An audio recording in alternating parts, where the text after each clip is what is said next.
अस्सलाम वालेकुम प्यारे बच्चों। कल हमने पढ़ा था कायदे आज़म के बारे में। आज हम उसी सबक की मशक करते हैं।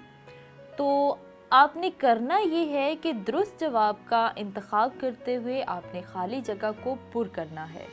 सवाल नंबर 1 है, कायदे आज़म मोहम्मद अली जना 25-1876 को पैदा हुए। ऑप्शन नंबर 1 है सितंबर, ऑप्शन नंबर 2 है नवंबर, ऑप्शन नंबर 3 है दिसंबर। अब आप सोचें और दुरुस्त जवाब जो है वो खाली जगह में लिखें। सवाल नंबर 2 है, कायदे आज़म मोहम्मद अली जना ने आला तालीम डैश से हासिल की। ऑप्शन नंबर 1 है जर्मनी, ऑप्शन नंबर 2 है हिंदुस्तान, ऑप्शन नंबर 3 है इंग्लिस्तान। सवाल नंबर 3 है कि कायदे आज़म मोहम्मद अली जना पाकिस्तान के पहले डैश थे। ऑप्शन नंबर 1 है सदर, ऑप्शन नंबर 2 है वज़ीर आज़म, ऑप्शन नंबर 3 है गवर्नर जनरल।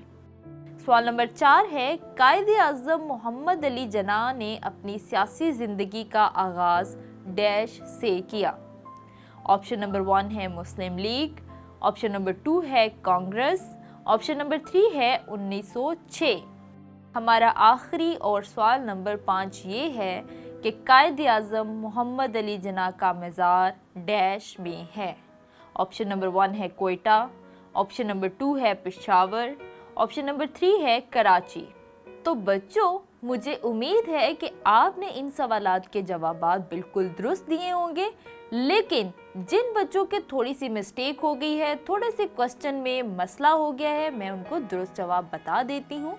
हमारा पहला जो सवाल था, कायदे आज़म मोहम्मद अली जना 25-1876 को पैदा हुए, तो यहाँ पे आएगा दिसंबर। कायदे आज़म मोहम्मद अली जना 25 दिसंबर 1876 को पैदा हुए।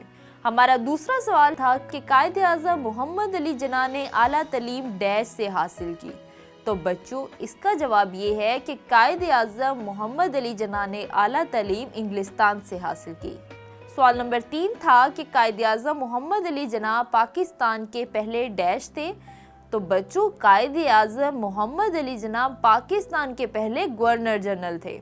सवाल नंबर 4 था कि कायदे आज़म मोहम्मद अली जना ने अपनी सियासी ज़िंदगी का आगाज़ डैश से किया। तो बच्चों, कायदे आज़म मोहम्मद अली जना ने अपनी सियासी ज़िंदगी का आगाज़ कांग्रेस से किया, बिल्कुल। और सवाल नंबर 5 है कि कायदे आज़म मोहम्मद अली जना का मज़ार कहाँ पे है?